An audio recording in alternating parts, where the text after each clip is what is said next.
Today we're going to be covering Allan Keller's story and his challenges with mental illness, addictions, his thoughts about taking his own life, and how he overcame those challenges.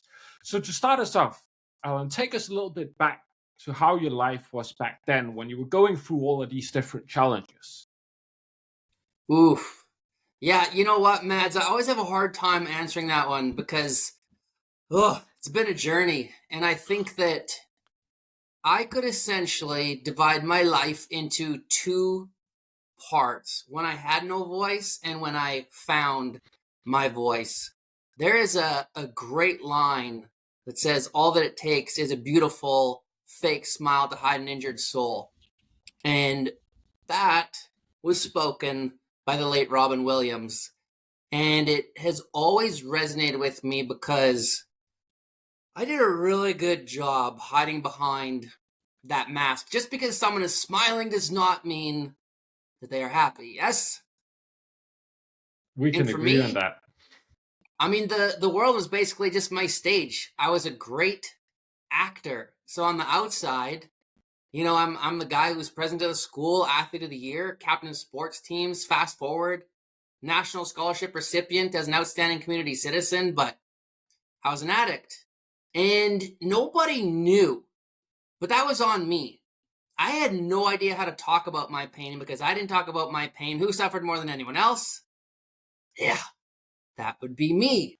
And Mads, only once I understood the power of vulnerability and once I was able to put a voice to what it was that I was going through, was I able to finally move through my journey and step into my power. I really believe that when we can find our voice, we can find our power.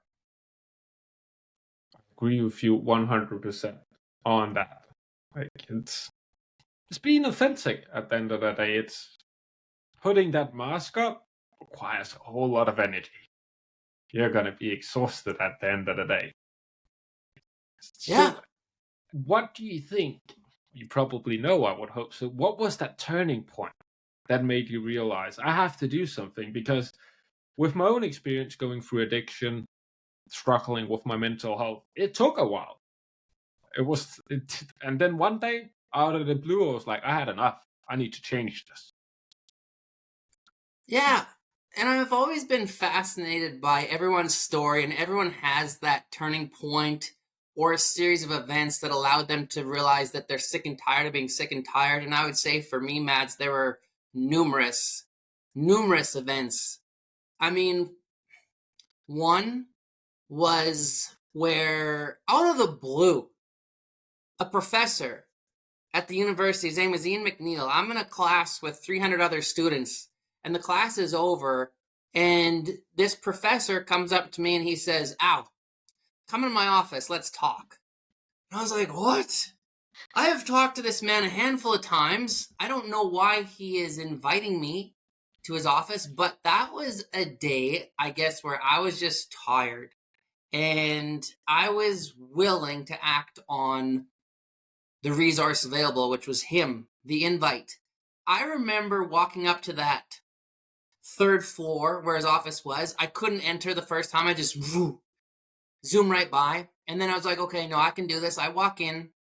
What was different about Ian is he told me to take a seat, and then he leans forward and he says, "How are you doing today, Alan?" And it was the way that he asked the question that was so different. I don't know the numbers, 7% or something, of the way that we communicate is verbal. So the other 93%, the mannerism, the tone. In that moment, everything about Ian screamed compassion. And for me, that was one of those times where I said, okay, you want to know? And I just took off that mask for a bit and I just let him into the hell that I was going through. And then, maybe 10 minutes, Ian says to me, "Are you happy?" I was like, "Ian, are you deaf? I just spewed everything out. No, man, no, I'm not happy." And see, I think that he understood that we all want power. We all want control. And so he basically spun it in a way and he said, "What are you going to do about it?" because you don't have to fight this alone and resources exist. And so he was the one who first kind of introduced me to a number of resources at the university that would allow me to succeed at an academic level, and also just understanding that I can use my voice and that I don't have to be embarrassed. And so that was one of those moments. But then even after that, I mean, I collapsed in a hallway outside of a classroom where I was teaching because my body just said, man, I can't do this anymore. And you would think that when a doctor gives you a month to live, if you don't change your destructive lifestyle, that would be enough to quit. No, it wasn't. It probably took me another 2 years. And basically, they were just a series of events.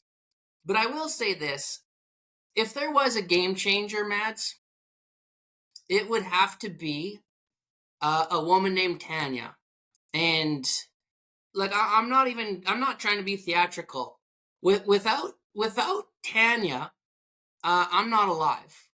And I moved from a city called Edmonton, about 300 miles, to a city called Saskatoon.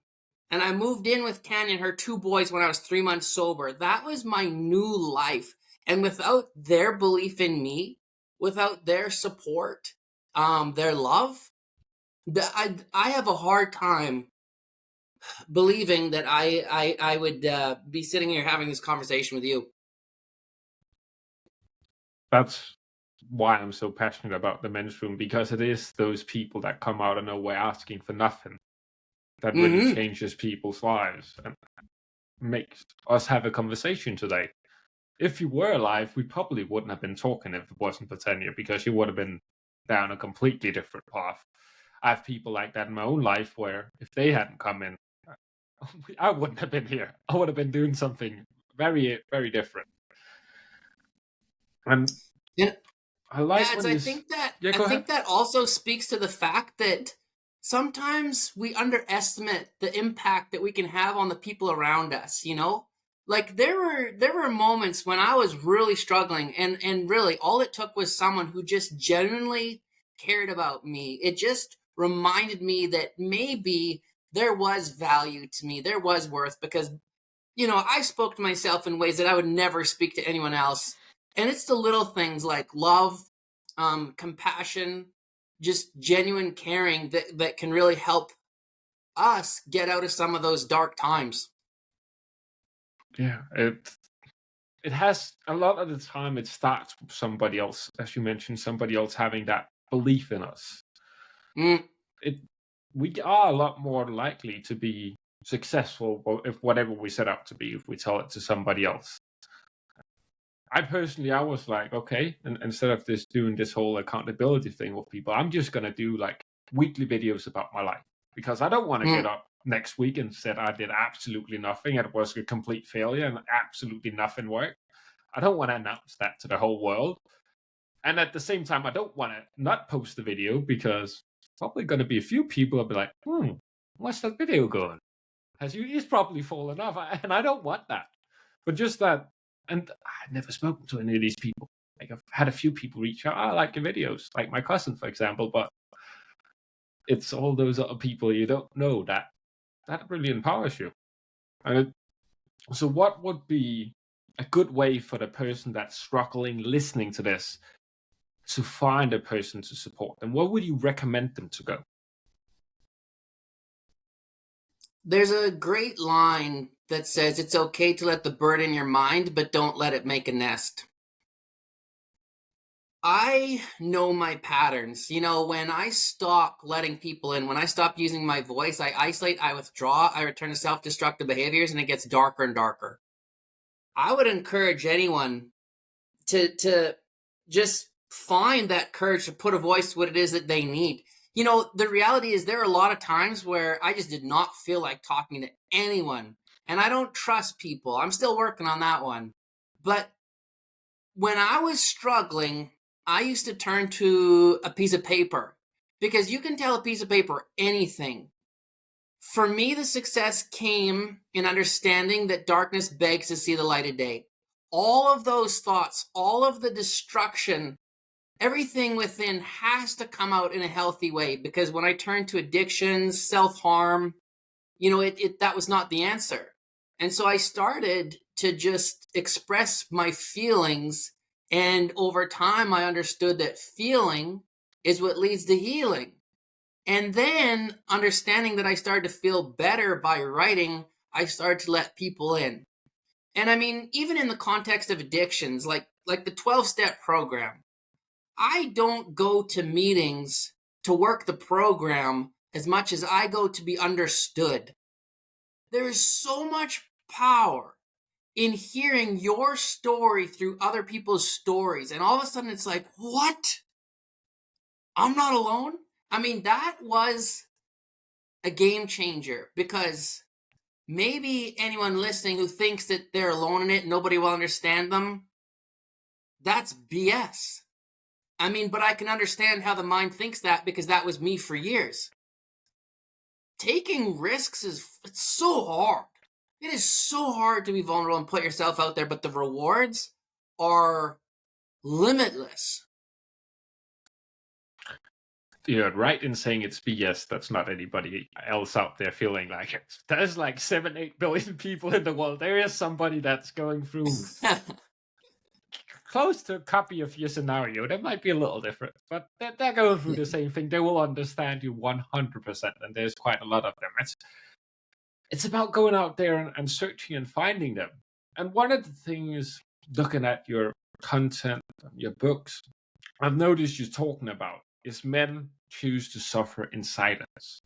Why do you think that's the case? I have my own idea, but I would love to hear your perspective on it. It is a choice, and I'm glad that you used that language, because my choice for so long was the victim. I saw myself as a victim. That did not serve me well, but we are creatures of habit. I grew up at a time where it was not modeled for men to be vulnerable, to shed a tear, to reach out for help. So in my mind, I'm like, well, why would I? In my mind, a man was someone who is independent. They're fiercely strong. They can fix things. So therefore, I tried to fix things on my own. We hear this time and time again that, reaching out for help, well, I don't want to appear as weak. Wow. See, the reality is, and I'm sure you can attest to this, if you have ever given yourself permission to be vulnerable, you know that it requires absolute courage. And for that reason, I would argue that vulnerability equals strength. And I find it fascinating that we have 4 sons. 4 sons. I will not have my kids go through what I went through. They are my greatest motivators, because they're always watching. The next generation is always watching us. Yes? And they are training to be the men of tomorrow. I can attend to that. I don't have any kids, but when I smoked a lot of weed in the past, whenever I saw a kid, I made sure to hide it. I will never do that in front of a kid, because a little boy walking up, he's going to look at me like I'm cool, I'm something. He's going to look up to me in some sort of way, and I don't want him to go down that path because of me, or me inspiring him to do that. That's enough temptations and triggers in this world. We don't need to add to that list, especially for it's. You hear a lot about it in music. There's a lot of it. Mm-hmm. And that kind of brings me on to a question I actually hadn't really thought about. What's your thought on the current generation of movies, music, where there is a lot of drugs involved, and it's kind of shown as this cool thing to do? I guess the short and sweet is, I would say it's a sad reality. At the end of the day, every single one of us just wants to fit in, right? And I think that the part that kind of bothers me is that a lot of individuals feel as though that is what they need to be to fit in. That's how they need to act. And I feel like some of these leaders, because they are leaders in their own genre and their own music, they forget the influence I think that they can have. And a lot of the young boys, they get different ideas of what it is to be a man and how to treat people in general. And partly, I mean, you think about this, On the news, even on the radio, do we talk about what's going right in the world or what's going wrong? Nope. There's not a lot of good news there. Yeah, and you know what's most troubling is if they did talk about what's going right and that was it, would people tune in? I don't I think don't so. know. And that right there is part of the problem. It's, to me, it's insane that that's how things work. And I will actually say my own mental health started to improving after I don't really watch the news. I don't care for it. If there is something that's important enough, somebody will actually tell me it. But I don't want to hear the same story on repeat. Right now, it's Trump wants to buy Greenland. We're not hearing anything else. Yeah. Before that, it was Ukraine. That's still going on. There's enough bad things going on in the world for sure. We want to change that. But I do believe that there is better chance of making a positive change if you focus on the positive compared to the negative. There's a lot of power in where our focus lies. Especially that whole thing of falling asleep with the news in the background whilst your subconscious is wide open. That's a dangerous game you're playing. Very careful about what you put into your brain right before you go to sleep. I have a thing where I make sure I listen to an interesting book, not necessarily self-development. It can also be Norse mythology or Greek mythology, like old myths. But this is like stories of powerful individuals or people that really made some sort of positive impact in the world. And if I don't do that, I'm a lot more tired and not as motivated, and the chance of the day going well is a lot lower than compared to if I do it. But that's just 25 minutes before I go to bed. Like, nobody sleeps like this anyway, so you're not really spending those 25 minutes. How do you frame your days for success? Thoughts are a big part of it, to your point. I think for me, success came in thinking about who I wanted to surround myself with. When we're active in our addictions, the people who were around me, they didn't care about me as an individual and my growth. It was all about, the next use. And I think for myself, I had to learn how to set boundaries, how to cut ties, how to say no. And I kind of cleaned house. I got rid of a lot of people who just didn't serve me. Did they understand it? No. And that's okay. They didn't need to understand it because I finally understood that I have to create my own life of peace. I had never really thought about what it was that I wanted. And as soon as I started to surround myself with people who lifted me up, not down, everything changed. I found incredible healing by telling my story. And so I surround myself with mentors, with other people who spoke for a living. I had no idea that that was even possible. And now I've been on over 1,000 stages. Like that's unbelievable.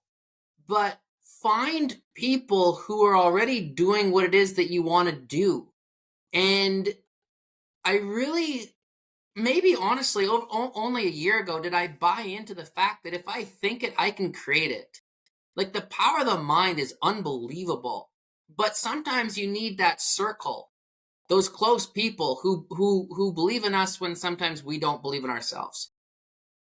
Yeah, and once that motivation slips, because we're all gonna have a bad day, and if you have that group of people that actually pushes you forward, the chance of all 5 of you having a bad day is pretty low. There's going to be one person at least that's going to be in a pretty good mood and be able to at least push the rest of the group in the right direction and help them to get back on track. And you also did mention cutting ties with people. I think that's the hardest part of it, actually, when you're going through those struggles, is cutting ties, because these people, you've been in the struggle with them. You feel a deep connection with them because you have so many experiences that have been such a big part of your life. But it's also the most crucial thing if you actually want to succeed with this change, in my eyes.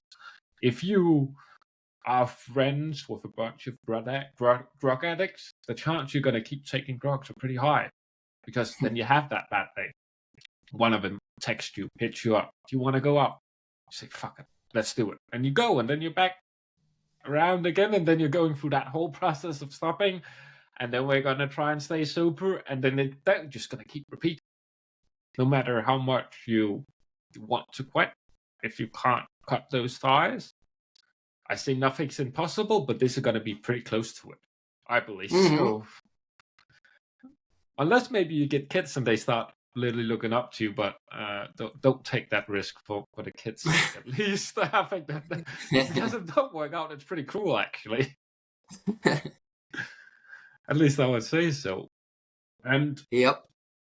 I see you also have the book Mental Health. I like the way you did a little wordplay about having men in the first bit of it. And that we're going to be giving away some free copies actually here in the men's room. There's going to be some details down in the description below. Once we have it, it's going to be on the first is going to be 22nd of February. It's going to be given away. Signed copies, I believe so as well. I haven't seen them because I'm located in Denmark. But what made you choose to actually go out and write this book? I know it's your fourth, right? Correct. Yeah. You know what? I did not choose to write it. I had no intention of writing it, to be honest. This sounds kind of crazy, but I really shouldn't be alive after the life that I've led. And I feel like I'm just part of something bigger. And often things move through me. I'll get an idea that's, whatever word you use. Some people say God, some people say creator, higher spirit, my best self. I don't know. But for me, I was actually shoveling the driveway, Mads. And, there's tons of snow and I'm shoveling. I thought someone hit me on the head. And I turned around, nobody's there. And again, this sounds really weird, but it's the honest truth. The whole book was like, just there it is. And I threw the shovel in the snowbank. I ran inside. I grabbed my laptop. I started typing some of the key themes. And then that night, it was either that night or the next one. I'm not a vision kind of guy, but that's the only descriptor I can give. There's a long line of people. And one by one, they're handing me pieces of paper. I'm gathering them. I'm like, oh, okay. And then I realized, oh, geez, this is a line of men. Oh, this is supposed to be a book of men's stories. And it was as simple as that, where I put that intention out there. I mean, it was 10 months from that moment to book launch. And the men just kind of showed up. And so it's bigger than me. It's always been bigger than me. And there's nothing more powerful or sacred than someone's story. Nothing can shatter the stigma of mental health like someone's story. And I think that's why this particular book was so successful, because people can relate, to people's lived experience. And it reminds them that they're not alone in their struggles. Yeah, once you go and you actually have a listen to another person's story that's similar to you, you think, oh, maybe I could do this. I'll think about it. And then the next story is like, I probably should do this. You may still not take any action. Then a couple stories later, you're like, I can definitely do this. I should do this. I need to do this for myself.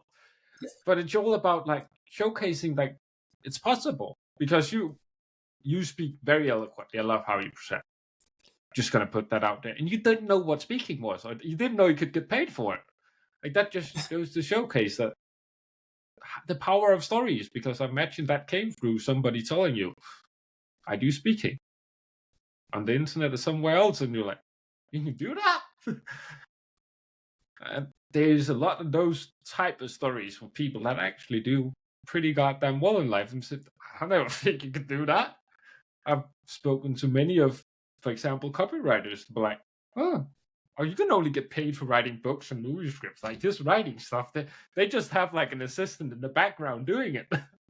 Like, and then I'm like, wait, hold up a second. People actually get paid for this. And it just comes naturally. And I guess the underlying message and lesson within this for the person listening is you don't have to have it figured out. Don't be so hard on yourself. Like, find that purpose. Like, look with within yourself, because it's in there somewhere. It's in all of us. And you really did pique my curiosity with how it hit you. Why did you think you were picked, or it happened to you, or happened for you, whatever word you want to use? That is a question I cannot answer. In life, sometimes we're lucky to meet our person, the one who gets us more than anyone else. For me, my person was a guy named Justin Andres. I met him in high school. We were soul brothers. We led the exact same life. And then he's the best man at my wedding. And a year after that, I get the call that he died by suicide. And I share that because two things. And again, I'm not being theatrical. I have struggled with staying alive. And if Justin had not died by suicide, I am pretty confident that I would have. Through his death, he gave me life. And I'm saying this because I really feel like he is a guiding force from the other side. The veil between the physical and the spiritual world is so thin. Justin has opened doors for me. I feel closer to him in many ways now than I did when he was here physically. I did not see that coming. I interviewed his dad in the Men in Mental Health book. So for anyone who's reading that book, that was a hard conversation. I cried most of the drive to talk to him. But I found it to be very healing because, again, we just got to talk about this stuff. And I just sent my story to the publisher 2 days ago. So that's different for me, Mads. Like on a stage, I can share a little bit, but like I'm putting myself out there, and so that's new for me. And I just wrote about this, where when Justin died, I understood that suicide is not the answer. Like I saw his mom close the casket for the last time screaming. I held his dad crying at the graveside. I had to tell his life partner that he had died. It's like it was a wake up call, to say the least, that I don't want that.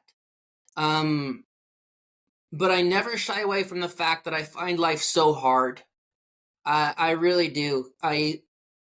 Often there's this notion or belief that because I can stand on a stage and, be upbeat and motivational, that I got my shit figured out. Oh man, not even close. Like, not even close. I, like anyone, do the best I can. I continue to see a counselor. I'm trying to figure out the combination of meds that work.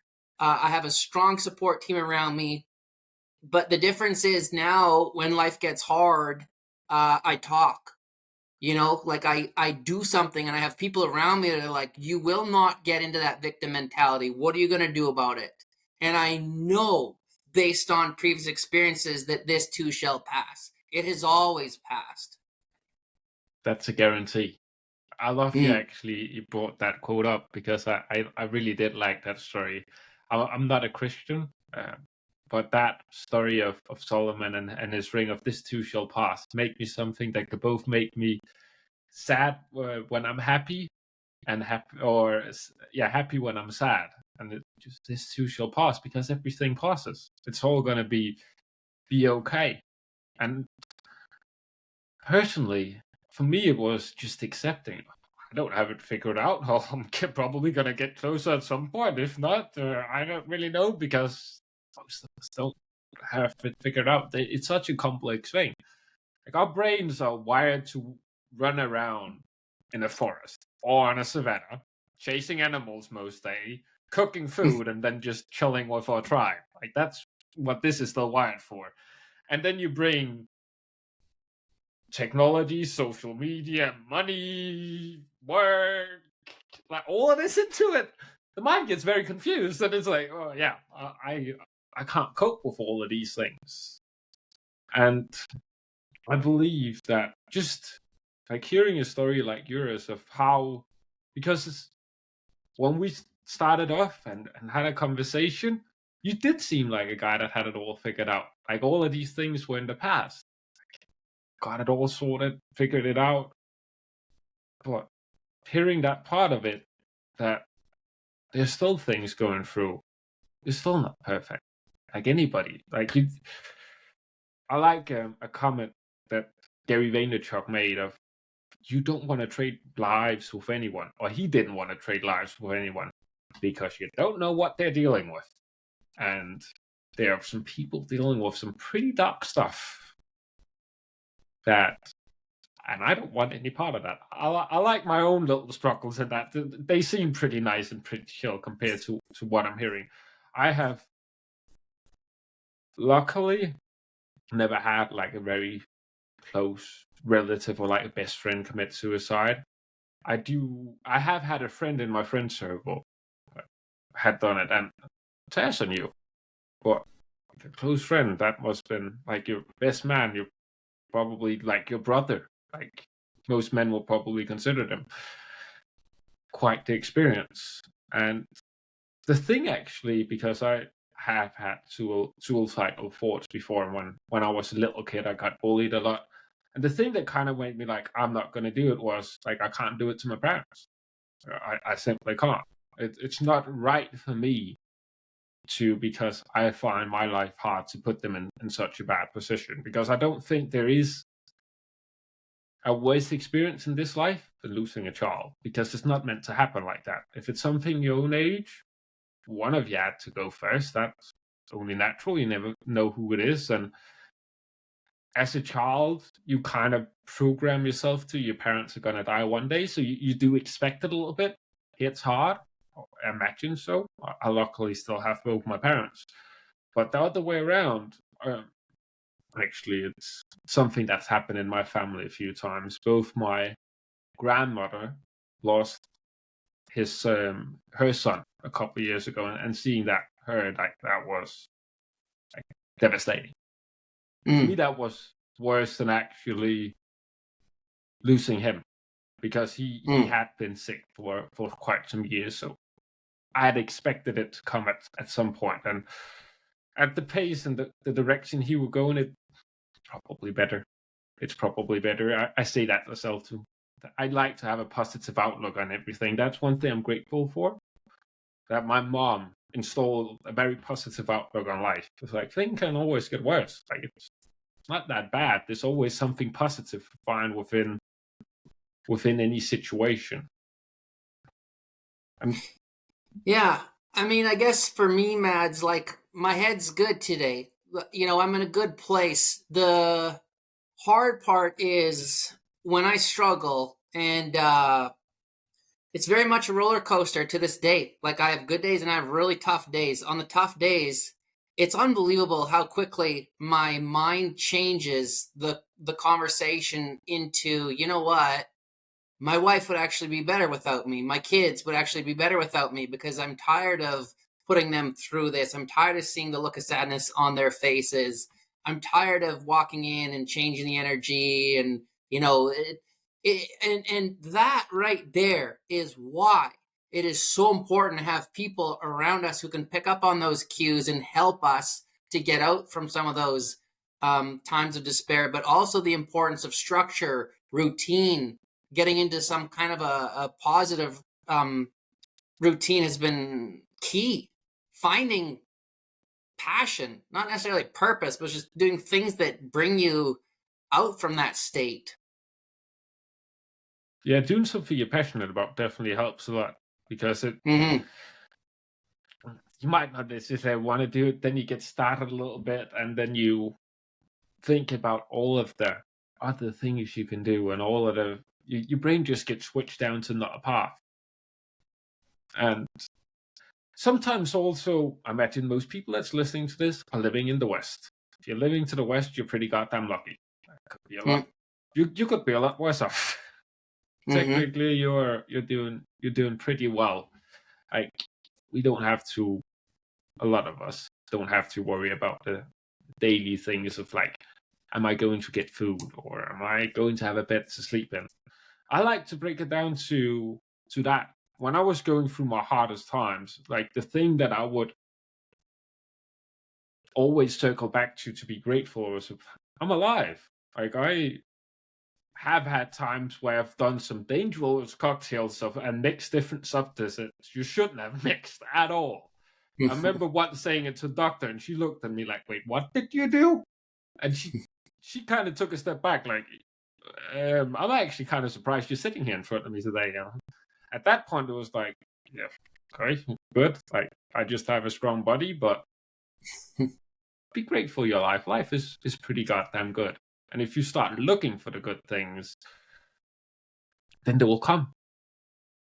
I would say that's what you look for is what you get at the end of the day. There's negatives and positives in anything.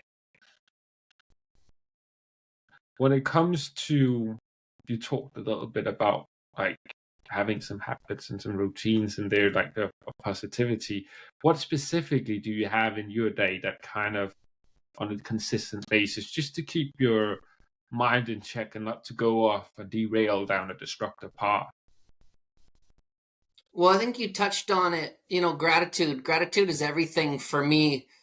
It sounds dumb, but initially it was really hard for me to get out of that victim mentality and find things that I was grateful for because I just was tired of being alive.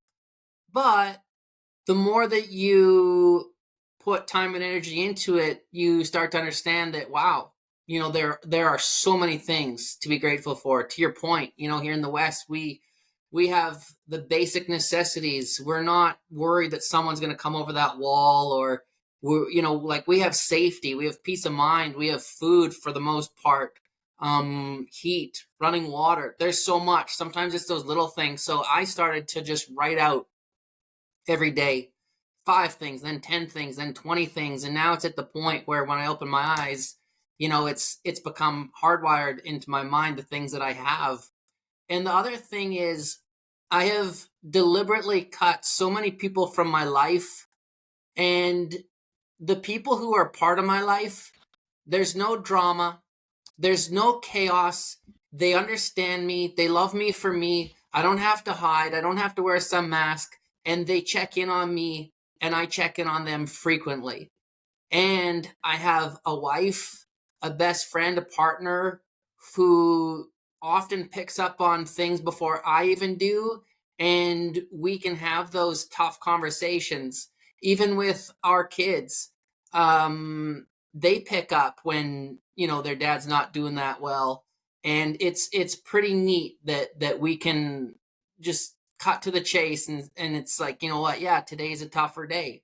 But it'll pass. And the fact that we can even talk about our emotions and our feelings, it's still weird to me, Mads, in many ways. Like, every day my kids give me a hug, and every day and every morning and night it's like, I love you. And they say it as though it's nothing and it shouldn't be anything. And yet still it's somewhat uncomfortable for me, which I love that it's not for them. Um and I think that's rewriting this whole narrative, right? Changing what it means to be strong, to be a man. Yeah, it's, as you alluded to, there is strength in vulnerability. Like, the person that definitely had the video on while they were watching this, when you were talking about your best friend and how he committed suicide, like, you could see that took courage to say. That was not an easy thing to say. And I can only, no, I'm not even saying I can imagine. I can't imagine how much courage it actually took to have that conversation with his dad, because that was not an easy conversation. It would have been Mm. life. It would have been a lot easier in the short term. Very importantly, in the short term, if you didn't have that conversation, it's one of those things where you can choose to do the hard thing now and make life easier in the future. And since we both talked about how important it is to cut out those people that are a negative influence on our life, but it's very hard to do. It's not an easy thing to do. At least I would not consider it. How would you recommend the person listening to this? Because I know I have for a long while, I knew specifically one person had been a very good friend of mine. I respect, I won't mention his name. I had to cut him out of my life because he was just a bad influence. But I didn't.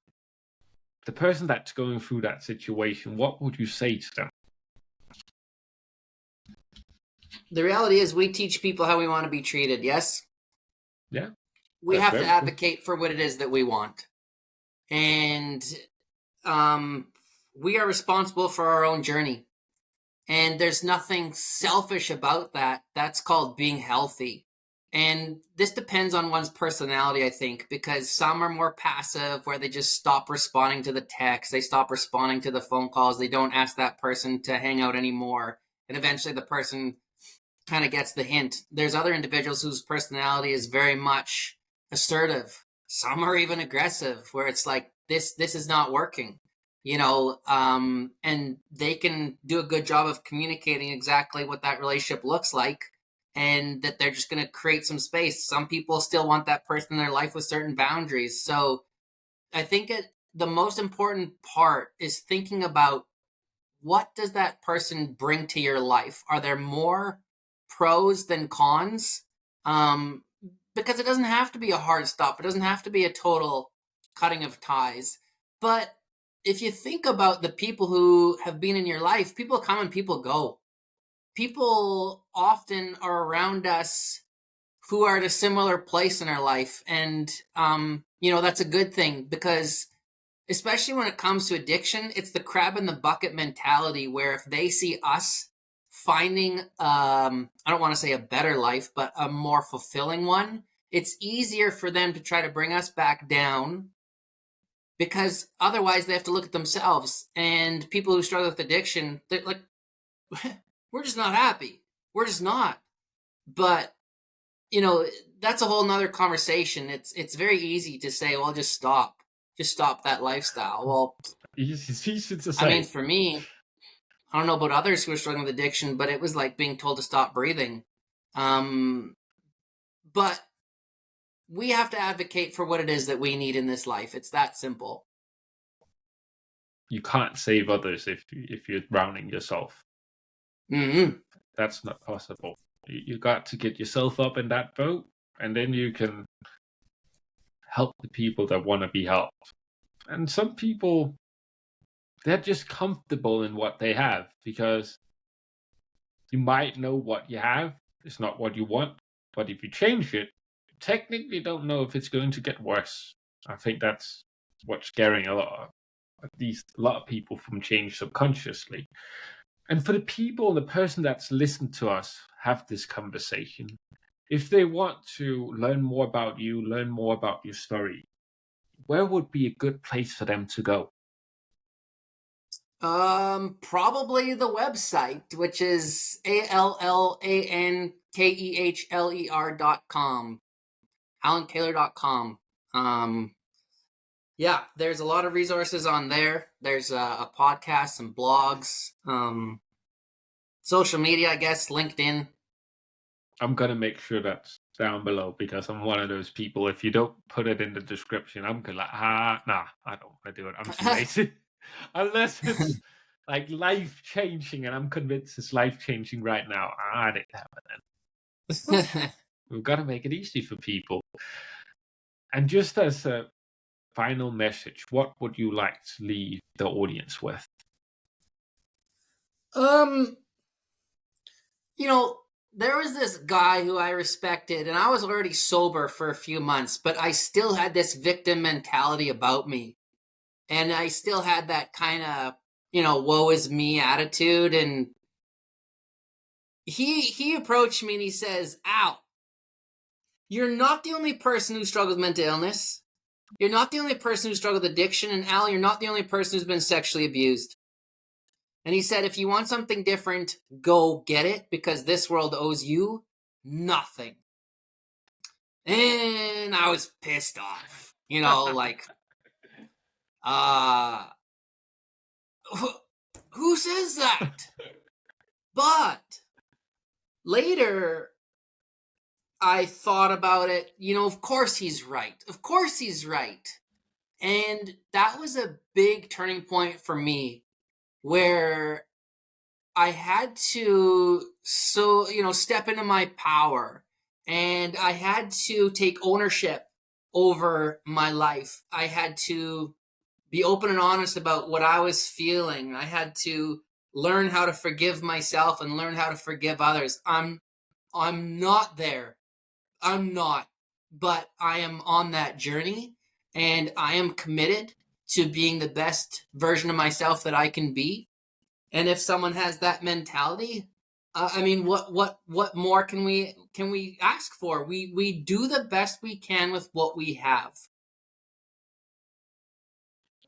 So true. And if you're looking for a supportive community, I'll make sure to leave the link down to the men's circles down below, which is can't remember if it's bi-weekly or weekly. It might be changed a little, but at least bi-weekly, where we gather around the people that can attend and just have a conversation about what's going on and kind of have that supportive environment. Because that's people like him that told you what he just said. That's what you need to hear. The people that are willing to tell you what you don't want to hear, but they know it's the best for you. Those are the type of people you want in your life and want more of. And that this is actually a place where you can go and find them. I just really want to appreciate you for taking the time to come on the men's room today and sharing your experience, your journey. Very insightful. I'll be surprised if it at least doesn't impact one person's life in an extremely positive way. And also make sure to stay tuned and subscribe to get up to date on the giveaway on the book that Allan has wrote. Because after listening to this conversation, it can't be anything but good or fantastic, at minimum. You gave me very high expectations, at least. Well, I appreciate that. Thank you, Mads. Thank you for your time, and to each and everyone of the individuals who take the time to listen to this. Take care of yourselves.